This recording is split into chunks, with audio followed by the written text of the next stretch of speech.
Welcome back to segment 2 of the Hockey Future Draft Preview Show. We're going to talk now about the defensemen.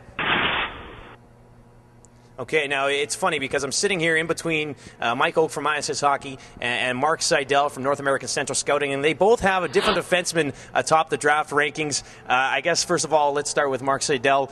In the number 2 hole behind Steven Stamkos, you guys have Drew Doughty. Give me your case for Doughty. Well, Drew Doughty, we think, is a franchise defenseman, much like the other guys. We feel confident that there are 3 or 4 franchise defensemen at the top of the draft, but somebody has to be number 2, and that's Drew Doughty in our opinion. He showed at the World Juniors against his peer group that he has the ability at times to dominate. One of the concerns we had for him all year was his fitness level, and in the last 2 months he's dropped 20 pounds, I think, that he carried, which it's hard to believe a guy would play 30 minutes a night and still carry that extra weight, but he looks like a machine now, and that only adds to our certain feeling that he's the number 1 defenseman, number 2 pick overall, and we think that he's got a chance to be a franchise guy in the offensive end with the new league and the new with so many power plays. We think he's going to create a lot of offense for his team. He's probably the one guy I think that can step in next year and play in the NHL. Certainly we advocate guys going back, playing junior and being a slower development. But you know what, in LA, if they in fact keep the number 2 and if they do in fact select Doughty, then he could very well step in and play and hopefully have a decent year. I asked him about his conditioning when I had a chance to chat with him at the Prospects Lunch, and he's down to 24 pounds now he's lost. Yeah. So, that's pretty impressive. Now, over on the other side of things, with ISS Hockey, the International Scouting Service, Mike Oak, you guys have Zach Bogosian sitting in the number 2 hole. This is your chance now to I guess, sway me away from Drew Doughty and Mark Seidel over here. Well, Mark hit the nail right on the head. I think there's probably 4 or 5 defensemen that, a lot of NHL teams would be very happy to select and build their defense and build their team around. And like Mark said, we have Zach Bogosian as number 2. In our eyes, he's a player that plays hard and tough at both ends of the rink.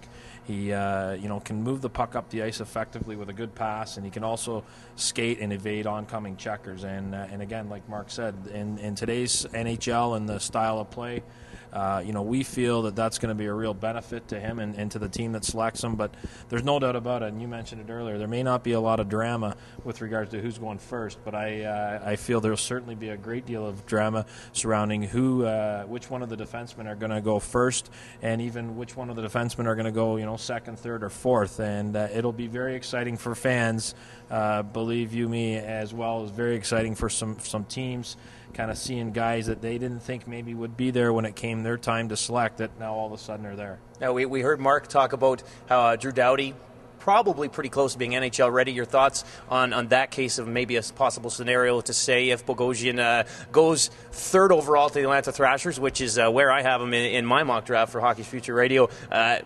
They're not that deep on the blue line. Do you think he could step in there? Well, again, like Mark said, I think, it's very difficult to break into the National Hockey League at any position, but particularly on defense. So it'll certainly be a case for any of these players outside of Stamkos, I really believe, is it being the right place and the right situation for these players and the organization and their philosophy as far as developing and working with their young talent. I don't think it's a case where it'll be a slam dunk that any one of these players will jump in right away, but certainly a player like Zach Bogosian, a player like Drew Doughty, I certainly feel that depending on the situation and their development and increase in strength and preparation over the summer will have a huge impact on whether they're able to make that jump next year or not. Now, at the Prospects Luncheon, E.J. McGuire with NHL Central Scouting said that Alex Pietrangelo is not as close as ready to play in the NHL, but he also said, out of all the players, and he included Steven Stamkos here, he said in the long run, upside and potential-wise, Pietrangelo might end up being the best. Maybe just your thoughts on his long-term potential. Well, he really does have a ton of upside, and it was only until after the World Juniors that we moved Drew Doughty ahead of Alex Pietrangelo. We felt that Pietrangelo in 5 years has a chance to be the best defenseman out of this draft. He's certainly bigger than the other guys, and he's got longer levers, longer arms, longer legs than them. He's got great offensive instincts. Like a lot of young defensemen, I think defensively he's got some work to do, but EJ's dead on. I think, down the road he has that potential. I'm not sure that he's as competitive as certainly as Zach is, and even Drew. I think there's some nights when Alex needs to compete a little harder, but from a physical standpoint and having all the tools, he has them. And like EJ said, in 5 years it'll be interesting to see which one of them has really become the top player out of it. but he has everything you need to do it. It's just a matter of putting it together for him. Now, Mike, chatting with I think it was Al Murray from Hockey Canada when Alex Pietrangelo didn't get named to the selection camp for the World Junior Club, not even to the camp. He said his defensive game is the only thing that's holding him back right now. It's safe to say that if he is back in junior for another year as expected, I mean, obviously the offensive skills there. Is it just a matter of working on the defensive game for him? Yeah, it certainly is. I mean, each of these players certainly has some excellent strengths, and we've hit on Pietrangelo. He's poised. He's an excellent skater with some good vision and offensive situations. I think Mark hit the nail on the head there. He needs to work maybe a little more on the consistency, a little bit more on the competitiveness each and every night. He's a game breaker, but when you're a high-end impact player, you've got to be a game breaker each and every night. And the defensive aspect of the game, it may not be as glamorous, it may not be as much fun as the offensive side, but it's certainly very important at each level, and it's certainly very important when you move up to the National Hockey League. Now, not that I want you guys to argue, but you compliment each other quite a bit here, back and forth. Luke Schenn is another guy, and I was shocked today. I know his body is NHL ready, but E.J. Maguire once again said that maybe out of all the players, he is the most ready for the NHL right now. I mean, I believe Jay Bouwmeester over the last 10 years is the only defenseman to step in right out of his draft year and play a full season. And by the way we're talking about it, there could be three of them, including Luke Schenn. Do you think he's ready as well? I don't know. I hate to disagree with EJ, but I'm not sure that Luke is again, Luke was a guy that the World Juniors, I think, was his coming out party. He had an okay first half, but it was the World Juniors and then the second half where he really came on to be a top 10 prospect. As far as stepping in next year, as I said earlier, we advocate that guys should come back and play junior and play in the minors for a year or two. And I'm not sure, depending, as Mike said earlier, if you get into certain situations where they're lacking defensemen or they need something that a guy brings to the table potentially. But I would be surprised if Luke Schenn is playing in the NHL next year. I really would. I think he's got a lot of abilities to do it, but I don't think a year of going back to playing junior would hurt him. And even maybe a year in the American Hockey League a couple years down the road.